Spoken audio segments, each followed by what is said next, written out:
New Lord of the Rings MMORPG game, EA shutting down online servers for 2 games, EU approves acquisition of Activision Blizzard, and way more in this video. My name is One, welcome to Game News, and without further ado, let's go straight to the news.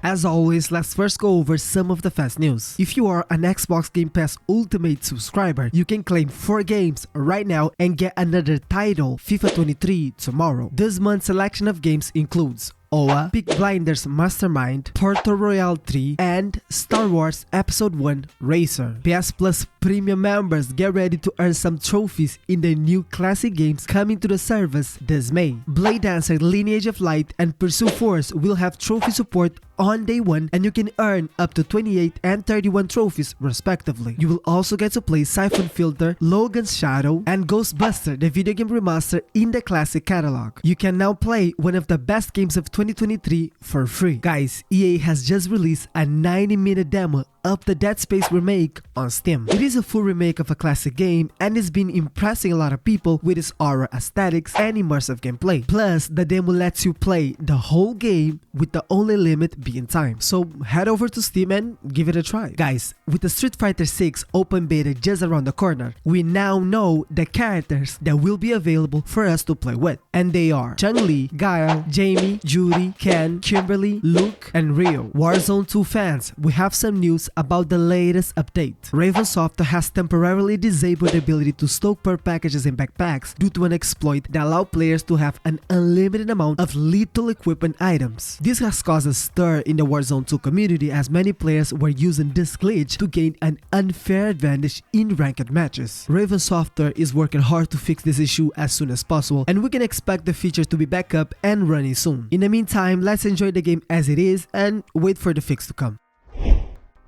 Amazon has officially announced that it is developing a new MMORPG based on J.R.R. Tolkien's The Lord of the Rings and The Hobbit novels. The game will be developed by Amazon Games Orange County Studio, the team behind New World, and will be produced in partnership with Middle-earth Enterprises. According to Amazon, the game will be a vast connected digital world that will draw content from both The Lord of the Rings trilogy and The Hobbit. Guys, details about the game are still scarce, but Amazon has made it clear that it will be respectfully and authentic to the source material. Amazon's Orange County Studio has stated that The Lord of the Rings MMO will not be a New World 2.0, but will build on ideas and technologies used in New World, such as its massive multiplayer battles in a way that is fitting to the world of Middle-earth and its epic fantasy themes. It's unclear when work on the game began, but under the assumption that it was a recent move, it's likely that The Lord of the Rings MMO is still years away from release, so don't expect any further news for some time. Speaking specifically about the game, creating an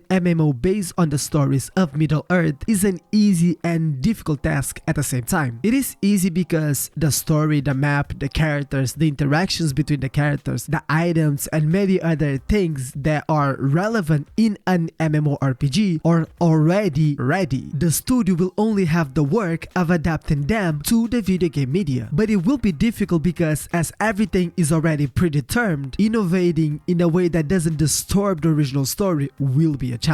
In relation to the studio, I believe that they did a good job with New World in technical terms. The gameplay is good and the combat is super fun. But in relation to the content, you get to a level in the game that the gameplay loop gets, repetitive and there aren't many new things to do. But the game is actually still going strong with a good number of daily players, so I believe that they will do a good job here too. What worries me the most is that they have 2 MMOs in their hands because an MMO requires a lot of work. We are talking about constant updates, balancing of weapons and armor sets, new mounts, and especially new content so players can have new things to do in the game. So I don't know how healthy it will be for the studio to have 2 great open world MMORPGs in their hands. Yes, they will have a partner that will help in the development, but I still feel that having the responsibility to keep New World relevant while they work on a Lord of the Rings MMO will not be easy. And it is a lot to have on your plate at the same time. Well, let's see what they bring us. I hope they deliver a great job because I'm already looking forward to playing this game.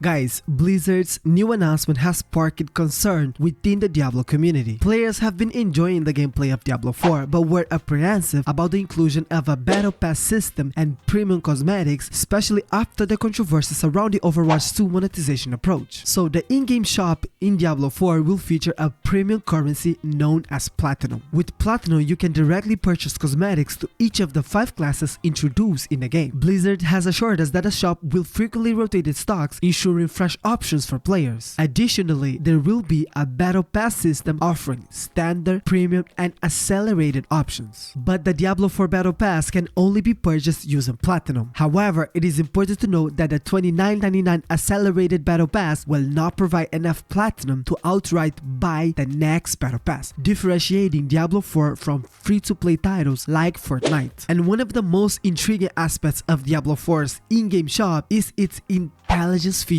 as highlighted in Blizzard's blog post. This feature allows the shop to gather information on a player's favorite class and aesthetics preference. By analyzing this data, the store can suggest premium purchases that align with the player interest as they journey through the sanctuary. So this shows how predatory Blizzard can be. This game is already full price, $70 to be specific, and they decide to add a store in the game. And if this is not enough, they decided to add a battle pass in the game too, which in my opinion is an absurd in a paid game. You paid $70 to have the full experience of the game. Instead, they want to make you spend more money on the game you have already bought, with a system that to me seems predatory and invasive. I don't want Blizzard to have access to my data. I don't want Blizzard suggesting what I should buy. Not mentioning that I don't know what Blizzard will do with this data. We have no guarantee that this information will stay only in the company. I think that this is an absurd and Blizzard should be ashamed to do this kind of stuff in a full price game. I advise everyone to complain and demand that Blizzard does not implement any kind of store or battle pass in a game that is already full price, and especially not to implement this feature completely designed to manipulate your mind for you to spend money on a game that you have already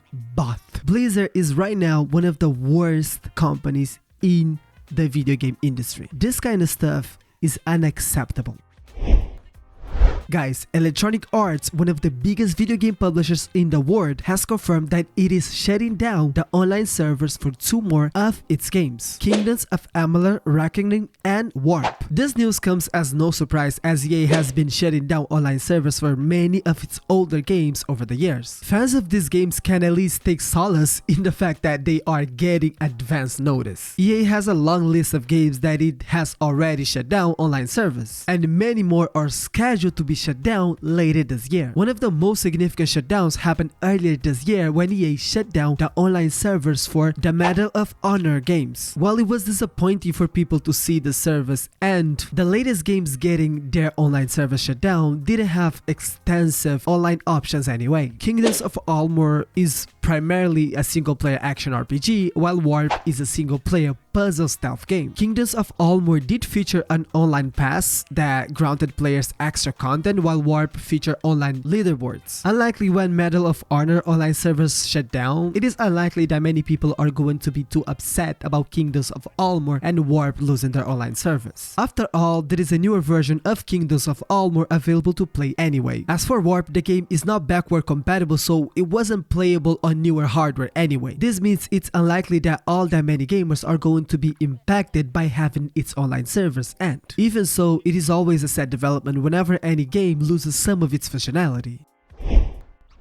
Guys, in a press release, the EU announced that Microsoft's pending acquisition of Activision Blizzard has been approved. According to the EU, the approval was granted following a commitment made by Microsoft to the regulators' concerns. Microsoft has agreed to not arm rival console or rival multi-game servers if the deal goes through. However, the EU did acknowledge that Microsoft could harm competition when it comes to the distribution via cloud gaming streaming service, and that its position in the market for PC operating system could be strengthened. market. As part of its commitment to the EU, Microsoft will be required to offer a free license to consumers in the European Economic Area, which would enable gamers to stream any Activision Blizzard title through any cloud gaming streaming servers. This extends to the cloud gaming streaming service providers themselves, with the operators given a license to allow EU players to stream any Activision Blizzard PC and console titles. And Microsoft President Brad Smith confirmed that the company will implement this globally, which would mean that any gamer would potentially be able to stream any Activision title via any game streaming service. The commitments will be applicable over a 10-year period, similar to the other recent deals made by Microsoft. While the EU has approved the deal, the UK regulator, the CMA, blocked the Activision Blizzard acquisition less than a month ago. The CMA stated that Activision Blizzard will be restricted from acquiring any kind of stake in Microsoft without approval of the regulator. Microsoft is already looking to appeal to the CMA's decision, and the EU's latest decision may now help the tech giant build a strong case. However, it will be interesting to see how all of this plays out in the US, with the FTC looking to push back on the deal as well. So guys, I'm not gonna go in depth into the subject right now because I'm gonna make a video specifically talking about the EU approval. So stay tuned to the channel. I will be making a video talking specifically about this approval and how this approval will impact the CMA's decision and the future FTC decision. So guys, I think you guys deserve an explanation why I have been posting lately, and the truth is because I have a lot of stuff going on in my life right now, and unfortunately YouTube is not my source of revenue. So making these videos don't bring me any sort of money. I'm doing all this because I really like making videos. I do everything by myself. I do the research, I write the scripts, voiceover, I do the voiceover, I edit, I do the thumbnails, description, everything. I do everything. So this kind of takes a lot of time. And every time that I have personal problems, I kind of have to, let the YouTube channel a little bit on the side and focus on my life, because unfortunately the channel doesn't make money, so to be my first priority right now. So unfortunately I have a lot of stuff going on right now, personal problems and a lot of other stuff too. I'm sorry, I just hit the mic. I'm really sorry. So that's why I haven't been posting lately, and of course I'm really sorry. I will try to do my best and try and post daily like I was doing before, but unfortunately I can't promise that. But I want to say first, thank you for all of you guys that have been watching the videos. It means a lot to me, and please keep watching them, because I do have a dream of one day doing this as a full-time job. I don't know if that's going to be possible, but I do have this dream because I love this industry. I love talking about video games. I love, man, this is what I really want for my life. But unfortunately, right now I'm not able to live off of this. So I'm doing everything that I can to make this channel grow, and the channel is actually growing, not as fast as I wanted, but it's actually growing in a good pace. So I'm really happy. I'm really happy to have you guys always here. So again, thank you a lot, and I'm talking a lot, so thank you for watching the video. Don't forget to leave a like, subscribe to the channel, comment something down below, and of course, a huge hug, love, and peace.